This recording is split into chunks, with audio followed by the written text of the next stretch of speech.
Bonsoir à tous et bienvenue pour cette nouvelle édition du Wrestling Rewind. Alors oui, je sais aussi, tout comme les chroniques, je vous avais promis de ne pas faire donc cette review de WWE Over the Limit, comme je vous avais dit que je ne ferais pas la review de WWE No Way Out, le pay-per-view qui arrivera dans un mois donc. Mais tout simplement, j'ai eu un peu de chance, donc grâce avec le pont, je peux assurer cette review aujourd'hui et c'est avec fierté que je vais pouvoir vous parler un peu de WWE Over the Limit 2012 qui vient de se terminer donc il y a quelques minutes seulement et je peux vous dire tout de suite déjà pay-per-view solide.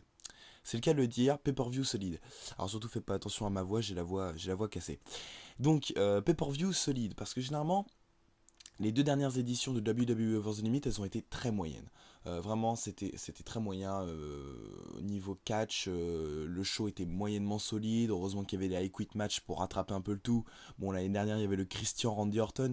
Mais ça n'empêche on restait un peu sur notre faim. Même si c'est évidemment un pay-per-view où il ne faut pas attendre énorme parce que bon, c'est un pay-per-view un peu de transition, c'est un pay-per-view B, hein, c'est pas comme les SummerSlam, les Survivor Series ou WrestleMania, non, c'est vraiment un pay-per-view de transition. Et bon, là en fait, on a eu un show solide et ça fait toujours plaisir d'avoir des pay-per-view de transition qui ne sont pas bâclés par la WWE.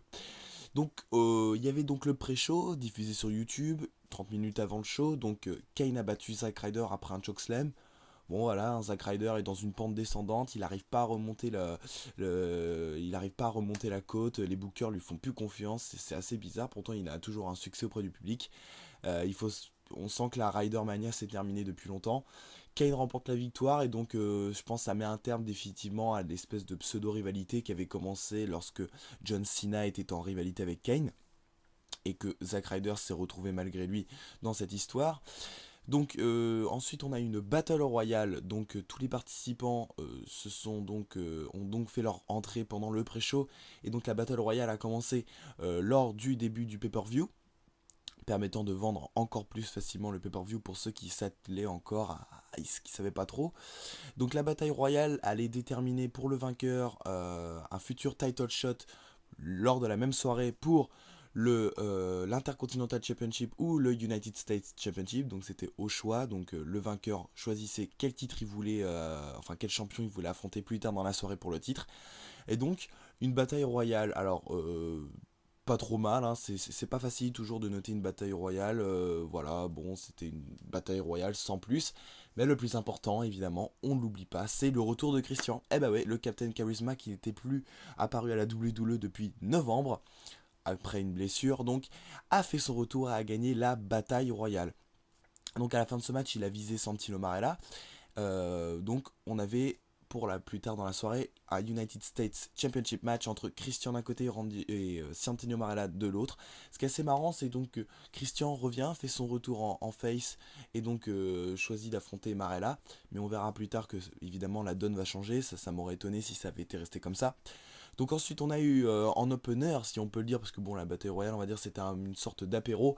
Là on attaque le lourd, le sérieux, le WWE Tag Team Championship match entre d'un côté Kofi Kingston et R-Truth, les champions face à Jack Swagger et Dolph Ziggler, et encore un match solide. Hein. Franchement, on commence avec une petite bataille royale et puis ensuite on enchaîne avec le match pour les titres par équipe, 3 étoiles, un quart, victoire de Kofi Kingston et R-Truth. Kofi Kingston encore on va dire, à surpasser, hein. Il a encore fait des superbes mouvements, high fly, voilà, à quand le push quoi.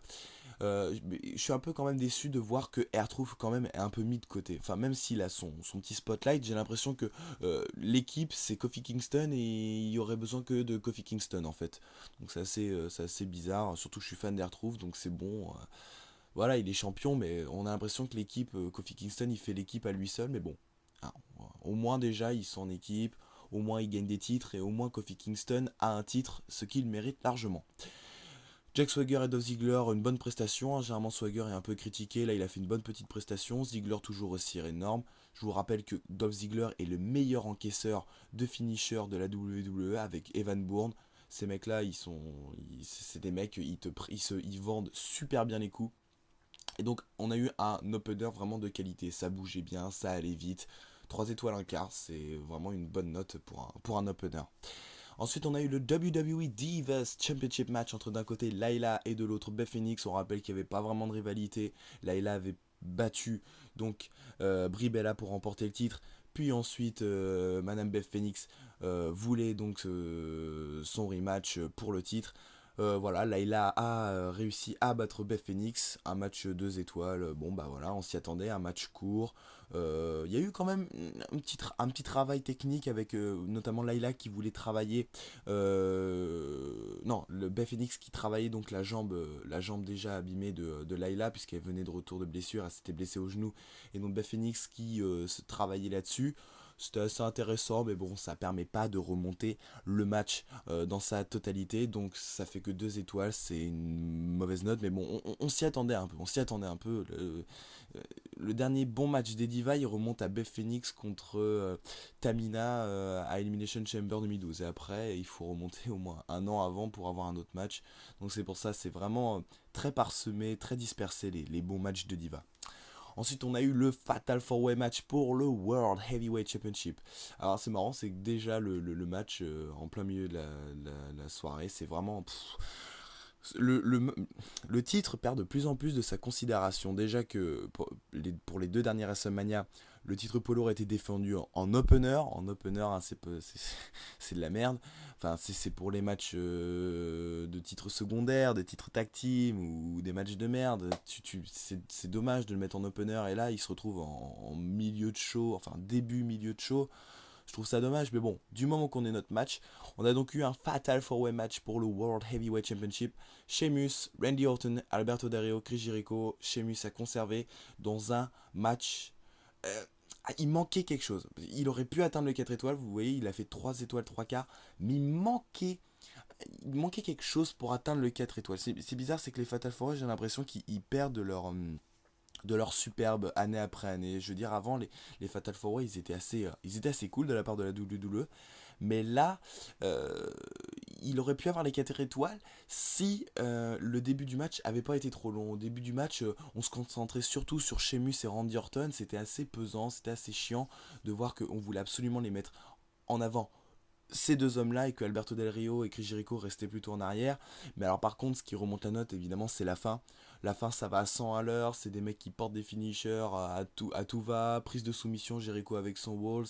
Vraiment, on a eu un espèce de d'entremêlement de finishers, de prise de soumission, de gros spots, et donc avec des contres bien faits, des cassages de tombées à la dernière seconde. Donc vraiment, on a eu une fin super qui permet facilement de remonter le match. 3 étoiles, 3 quarts. Après, il faudrait peut-être que je le revoie. Ça vaut peut-être 3 étoiles et demie. J'ai peut-être été un petit peu gentil, c'est à voir. Mais bon, quand même, 3 étoiles, 3 quarts, je pense que c'est quand même mérité parce que le match aura été vraiment regardable de bout en bout et on s'ennuie pas. À part peut-être au début où bon, on en fait un peu trop des tonnes avec Sheamus et Randy Orton. Mais ça n'empêche que le tout reste de qualité. Ensuite, The Miz a affronté, donc il avait déjà participé à la Battle Royale en opener. Deuxième match pour The Miz dans la soirée, il affronte Brodus Clay, évidemment, victoire de Brodus Clay. Le Miz qui a quand même, on va dire, poussé dans ses retranchements Brodus Clay, je tiens quand même à le dire. Hein, Brodus Clay, généralement, il gagne sur un squash. Là, quand même, le Miz, il a réussi un peu à le titiller. Mais ça n'empêche qu'au final, Brodus Clay a gagné à la fin de ce match. Un match 2 étoiles, hein, qu'est-ce qu'on peut dire de plus, bah, vous y attendiez, hein, un squash match, je vous laisserai le regarder, ça prend 5 minutes, c'est terminé en 5 minutes. Voilà, bon, c'est comme les big men, hein, c'est comme les big show, les Mark Henry, quand ils sont gros, c'est le cas de le dire, ils sont forts. Voilà, on n'a pas de vraiment de solution de côté technique du match, donc bon, non, bah, non. Enfin, ce match était mauvais, voilà. Mais bon, on s'y attendait un petit peu quand même. On enchaîne ensuite avec le titre intercontinental. Donc pendant ce match-là, et donc entre ce match-là et le match de The Miz Brodus Clay, donc euh, Christian, le vainqueur de la bataille royale, donc l'homme qui faisait son retour, a choisi finalement de ne pas affronter Santino Marella, évidemment, et d'affronter Cody Rhodes à la place pour le titre intercontinental, alors que Cody Rhodes venait en fait d'insulter en quelque sorte Christian en disant que c'était une merde et que de toute façon il l'aurait humilié s'il l'avait choisi. Christian vient, demande le changement et donc on aura Intercontinental Championship match, Cody Rhodes d'un côté, Christian de l'autre. Alors évidemment ça nous confirme que donc Christian fait son retour en face. Définitivement, plus de côté heel, plus de je veux mon rematch, machin, machin. C'est dommage, enfin, moi je trouvais que c'était pas trop mal. Christian était solide en heel, mais bon, je sais pas si ça aurait pu amener loin en tant que personnage heel, si donc il avait continué en faisant son retour en étant heel. Je sais pas si ça aurait été vraiment très très loin. Donc Cody Rhodes a affronté Christian pour le titre intercontinental et Christian a remporté le titre intercontinental. C'est la news de la soirée. Nouveau champion intercontinental, messieurs, dames. Eh ouais, et dans un match, ma foi, bon. Bon, de toute façon, les matchs de Christian, ils sont toujours bons et les matchs de Cody Rhodes sont généralement bons. Cody Rhodes, il est vraiment pas mauvais sur un ring, Christian non plus. On a eu un match à 3 étoiles. Vraiment, c'est un très bon match. Enfin, je vais dire, c'est dur à décrire parce que là, je l'ai plus vraiment, je l'ai plus vraiment en tête, hein, vu que bon, voilà, il faut que je gagne du temps. Donc voilà, 3 étoiles, c'était un bon match. Je vous conseille de le regarder si vous avez du temps. Bon, évidemment, c'est pas un must-see match. Donc un match que vous ne devez pas manquer, mais bon voilà, ça mérite quand même d'être vu, c'est un bon petit match. Je pense que vous pouvez regarder tout le pay-per-view, excepté évidemment le Miss Brodus Clay et le match pour le titre des Divas. Après le reste c'est vraiment du solide, du bon, du très bon. Donc Cody Rhodes a perdu, Christian nouveau champion, ça fait plaisir, et puis bon, Christian nous offre un très bon match pour son retour. Et là ensuite on attaque le match que j'attendais de la soirée. Oui messieurs dames, le match que j'attendais. Parce que bon, si je voulais absolument regarder le pay-per-view en live, et ça me faisait chier de le manquer au début, c'est parce que il y avait ce match. Le match pour le titre de champion de la WWE. CM Punk d'un côté, je suis un marque de CM Punk, je voulais voir CM Punk donc défendre son titre, je veux pas rater une seule défense de titre. Et donc CM Punk, le champion de la WWE, face à Daniel Bryan. Ces mecs-là, on les connaissait bien, ils avaient une histoire commune. Ils sont déjà affrontés à la Ring of Honor. D'ailleurs, la WWE en a fait un dossier sur WWE.com. Bref, c'était the match de la soirée. Vraiment, John Laurinaitis et John Cena, on s'en foutait un peu. Enfin, pour ce qui est des enfants, tout ça, qui aiment bien John Cena, tout ça, je pense que c'était le match qu'ils attendaient. Mais pour les puristes, ils attendaient surtout CM Punk, Daniel Bryan. Moi, franchement, j'attendais que ce match-là. Et j'ai été gâté. On a été gâté, mais vraiment un truc de violent. Franchement, j'abuse pas sur mes mots, c'est vraiment, on a été gâté. 4 étoiles et demi. Et je dis pas ça parce que bon, bah c'est sur le moment, voilà, je mets la note parce que ouh, je suis tout fou. Non, je vous jure que vraiment ce match-là, même si je le revisionne une deuxième fois, je suis sûr de ma note. 4 étoiles et demi. J'avais pensé à 4 étoiles 3 quarts, mais bon, c'est un petit peu abusé. 4 étoiles et demi, vraiment ce match-là. Un match de puriste, un match indie presque. On a eu une construction soumission au début du match, donc avec CM Punk et Daniel Bryan qui faisaient des petites soumissions, ça cherchait un peu, ça se titillait. Parce qu'il y avait aussi une petite phase psychologique que généralement les autres superstars de la WWE n'arrivent pas à recréer. Que CM Punk et Daniel Bryan, comme ils avaient une histoire commune, bon voilà, il y avait une tension quand même, une tension assez psychologique. Bon, pas énorme, mais quand même assez présente. Et donc ça faisait plaisir de voir qu'il y avait quand même quelque chose en plus du simple match technique. Ensuite, donc, on a eu une phase où évidemment ça allait très rapide, ça allait à 100 à l'heure, ça s'envoyait toutes ses prises, ça envoyait tout son arsenal de prises. Daniel Bryan notamment avec ses soumissions vraiment super sophistiquées, CM Punk qui se débattait comme un chef. Et ensuite, évidemment, on a eu la fin. Et c'est dommage, la fin a été bâclée. La fin a été bâclée dans le fait que donc CM Punk a conservé son titre.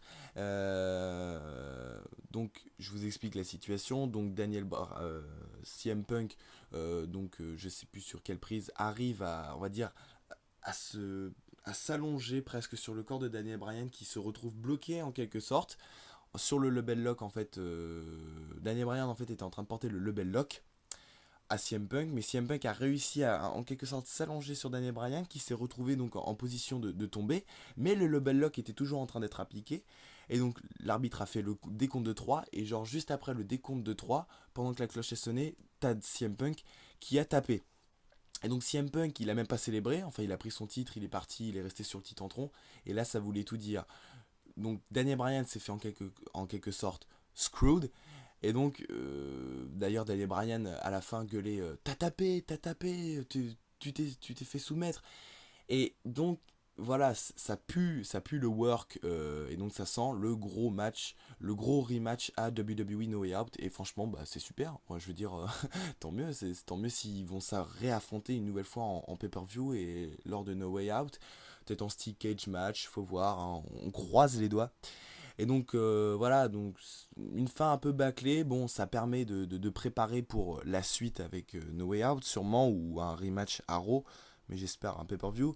Mais quand même, c'était une fin un peu bâclée pour le match de qualité dans son ensemble. J'ai trouvé que c'était un petit peu bâclé, mais ça reste quand même un gros match de grosse qualité. Je sais pas combien ils ont eu de temps, peut-être un petit peu moins d'une demi-heure, mais très très gros match. C'est vraiment, c'est le match à voir de la soirée. C'est vraiment the match. Ensuite, donc, on a eu un autre squasher, hein, parce qu'on les aime bien, Camacho, qui a donc affronté Ryback. Évidemment, toujours les bons vieux chants Goldberg pour ce bon vieux Ryback. De victoire de Ryback, vous vous en doutez, un squash, voilà. Donc après Brodus Clay, heureusement on n'a pas eu Lord Tensai, hein, sinon on aurait eu la compile. C'est vraiment, c'est fou, enfin bon, ouais, je vais pas m'avancer parce que vous savez bien, vous le savez autant que moi de ce qu'on pense de ces matchs-là, à part, on va dire crédibiliser ce bon vieux Ryback. Et encore, je sais même pas si le faire casser du jobber ça le crédibilise. Et donc on termine la soirée avec un John Cena, John Laurinaitis, et si vous avez vu les notes dans la boîte de description, je n'ai pas mis de notes à John Laurinaitis, John Cena. Pourquoi? Parce qu'en fait, mes notes que j'offre, elles se basent en fait sur le fait que le match est très bon techniquement. Et là, en fait, le John Cena John Laurinaitis, ça me fait chier de lui mettre une mauvaise note parce que le match, il n'était pas du tout technique. Donc pendant, on va dire, trois quarts du match, John Cena s'est amusé à faire souffrir John Laurinaitis. Donc des bouteilles d'eau sur la gueule, une poubelle renversée sur la tête, on lui met des coups de cloche dans les oreilles, un coup d'extincteur. Donc bref, voilà, vraiment, par contre, on s'est bien fendu la gueule, hein, ça c'est sûr. Hein. C'était super marrant comme match. J'ai presque rigolé pendant les trois quarts du match. Et donc à la fin, Big Show est apparu pour ramener John Laurinaitis qui essayait de s'échapper. Et donc évidemment, comme on s'y attendait, comme je vous l'avais dit lors de la preview, évidemment, Big Show envoie Laurinaitis sur les épaules de Cena. Cena attrape Laurinaitis pour le FU. Et Big Show porte son gros coup de poing à John Cena et donc fait un heel turn et en profite pour donner la victoire à John Laurinaitis. Donc bon, voilà, on s'y attendait un peu. Enfin, donc voilà, pour ce qui est de la note, je peux pas vraiment. C'est pas facile. Non, c'est presque innotable parce que bon, le match était plus basé sur l'entertainment que le côté technique. Mais si je dois attribuer une note au côté technique, bon bah on dépasse pas les 2 étoiles, hein, 2 étoiles et demie et encore. Donc bon, ça n'empêche que ça restait un très très un très bon match. Enfin, un match où on se fend la gueule, ça c'est sûr. Sauf si vous n'avez pas d'humour, vous allez vous faire chier. Moi, je me suis bien fendu la gueule. Et on conclut donc le pay-per-view en voyant un John Laurinaitis qui boite rempli d'eau, enfin de déchets, qui repart en coulisses, victorieux. Et donc la People Power, ça continue. Donc, je vais faire une petite conclusion. Pay-per-view solide. Voilà, c'est tout. Hein. Je veux dire, les matchs à voir absolument. Donc, CM Punk, Daniel Bryan, vous devez le voir. Ça sera sûrement un des matchs de l'année avec le Triple H Undertaker de WrestleMania 28. Le Fatal 4 Way à voir aussi. John Laurinaitis, Big Show aussi, si vous voulez rigoler un petit coup.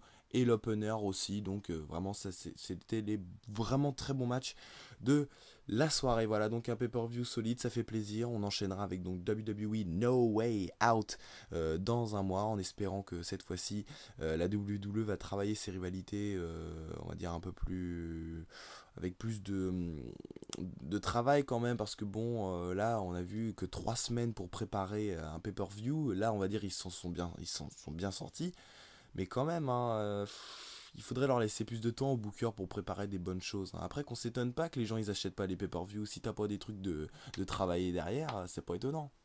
Voilà, en tout cas, pour moi, c'est terminé. J'espère que cette review a un peu bâclé. J'en suis fort désolé. Faut dire que là, je vais bientôt repartir au boulot. Donc, je vais très vite. J'essaie de pas trop bâcler. Mais bon, je peux pas faire autrement. J'ai essayé de quand même faire mon maximum. J'espère qu'en tout cas, cette review vous aura plu. Évidemment, je vous conseille de voir ce show parce que il est très bon. Enfin, il est pas énorme, hein, mais il est bon.